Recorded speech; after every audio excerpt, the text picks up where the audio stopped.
देसी घी की खुशबू धीरे धीरे पूरे घर में फैल गई। सरस्वती पसीने को पोंछते हुए बरामदे में आकर बैठ गई। क्या बात है सरस्वती, बहुत बढ़िया बढ़िया पकवान बना रही हो। काम खत्म हो गया है या कुछ और बनाने वाली हो? सब खत्म हुआ समझो। थोड़ी सी कचौड़ी और बनानी है, बस उन्हें भी बना लूँ।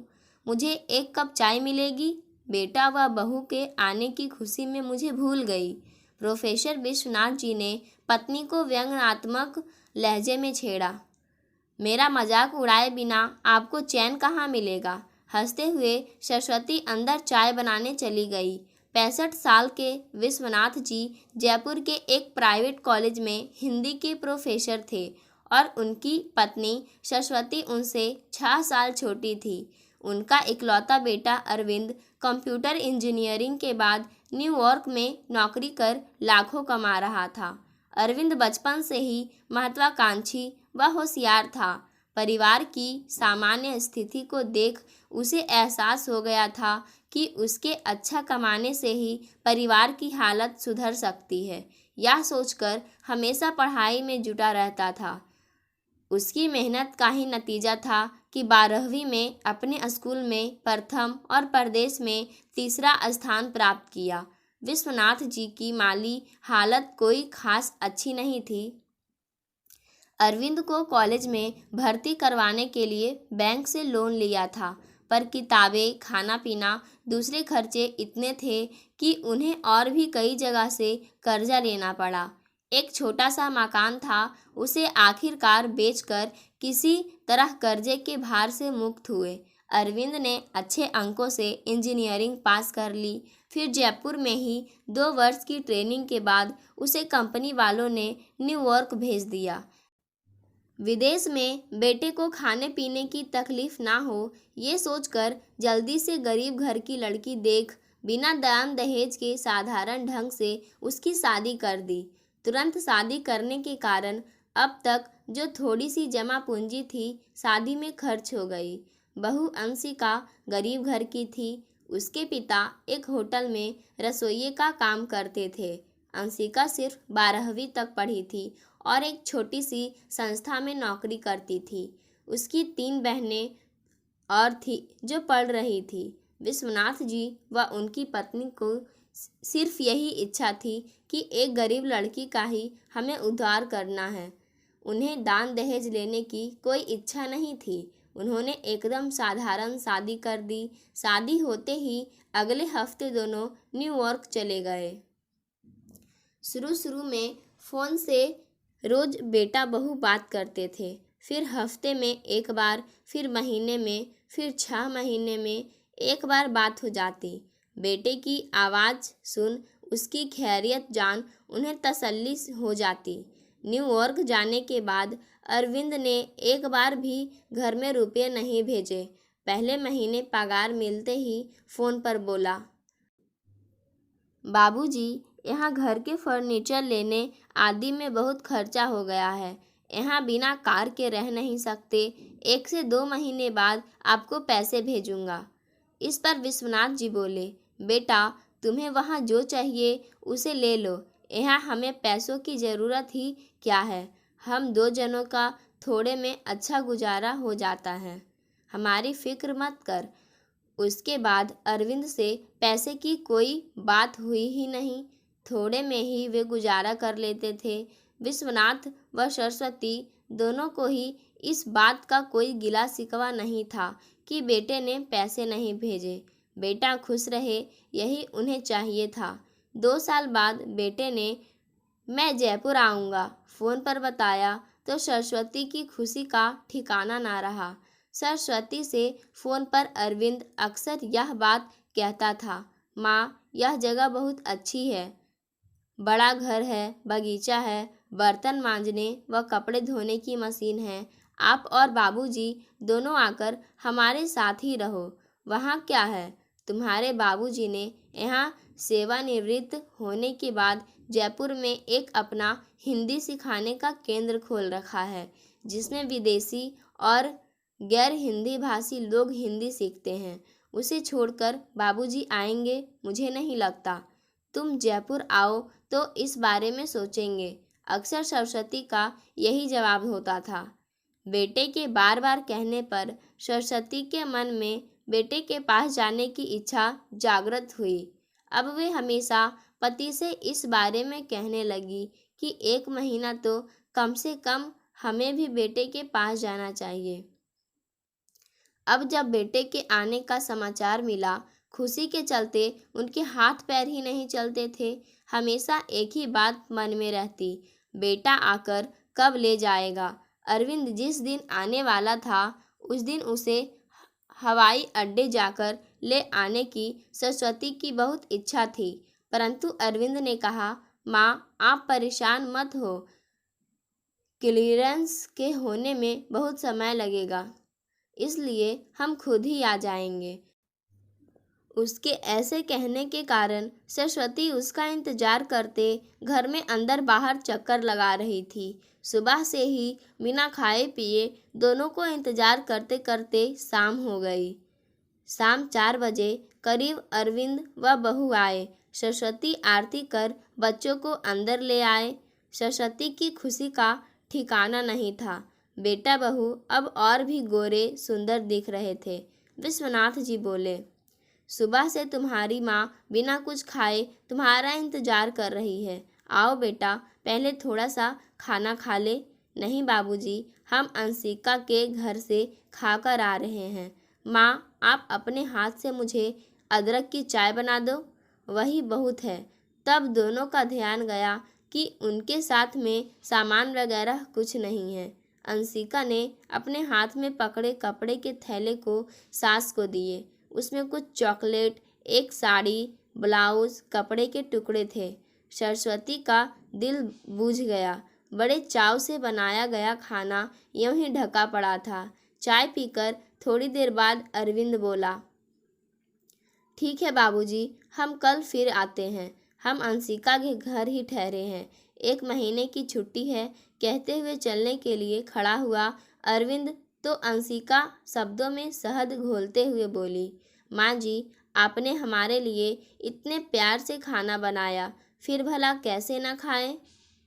फिलहाल भूख नहीं है, पैक कर साथ ले जाती हूँ। और सास के बनाए हुए पकवानों को समेटकर बड़े अधिकार के साथ पैक कर दोनों मेहमानों की तरह चले गए।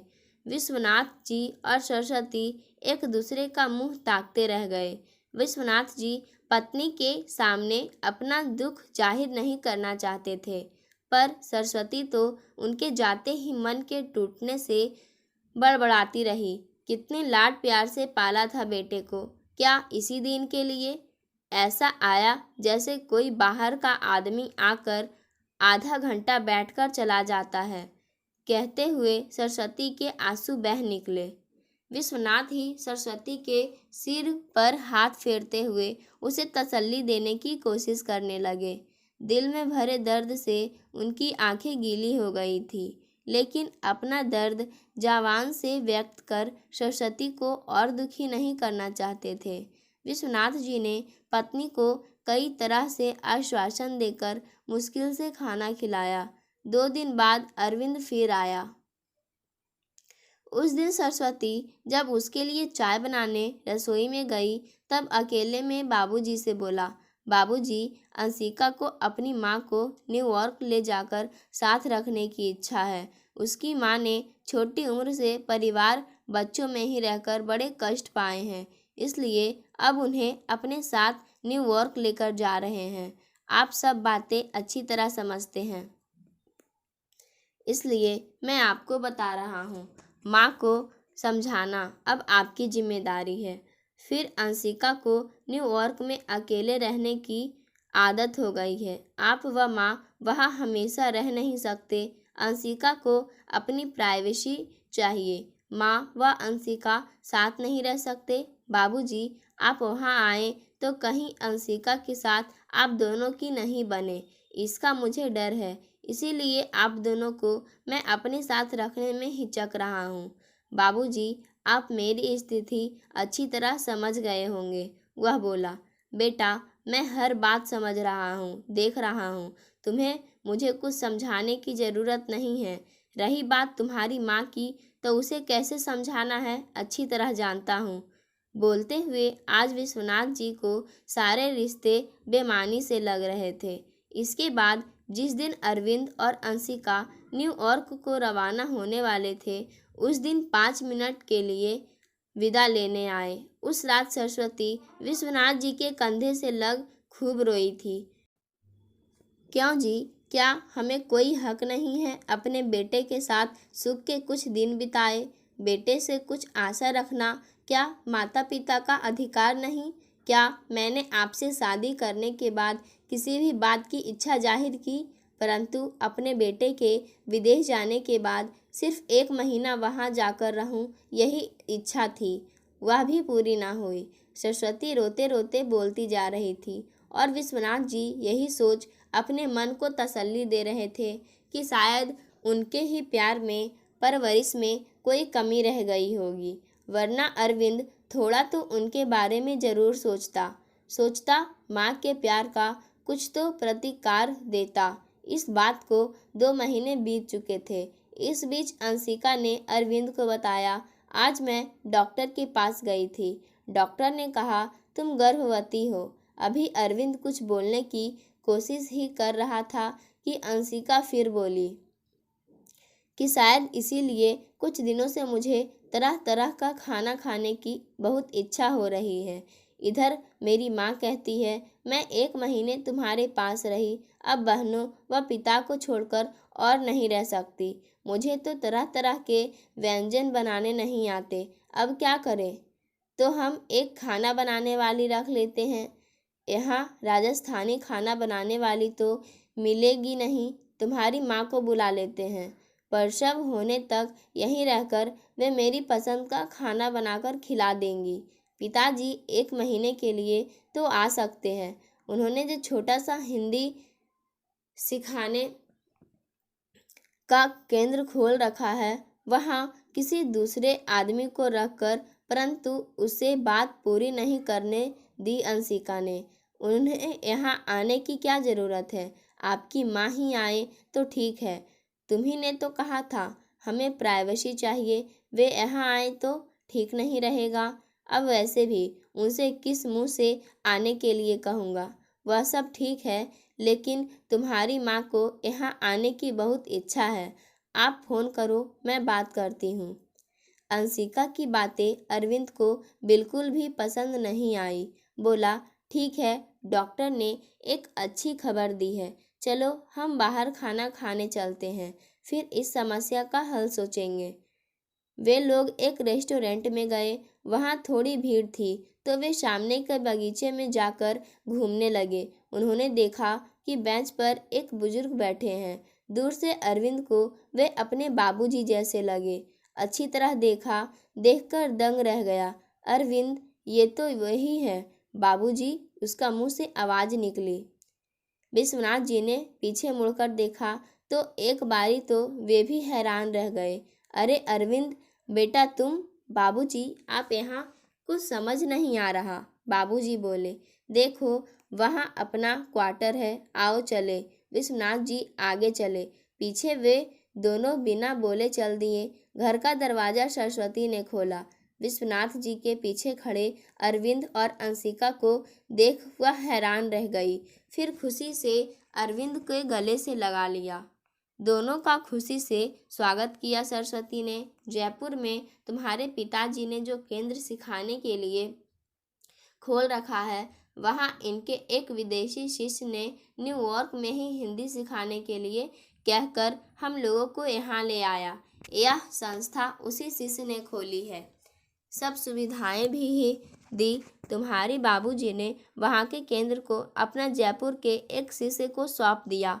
तुम्हारे बाबूजी ने भी कहा कि हमारा जयपुर में कौन है, यह काम कहीं से भी करो।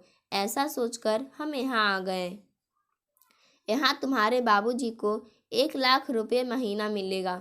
जल्दी जल्दी सब कुछ कह दिया सरस्वती ने।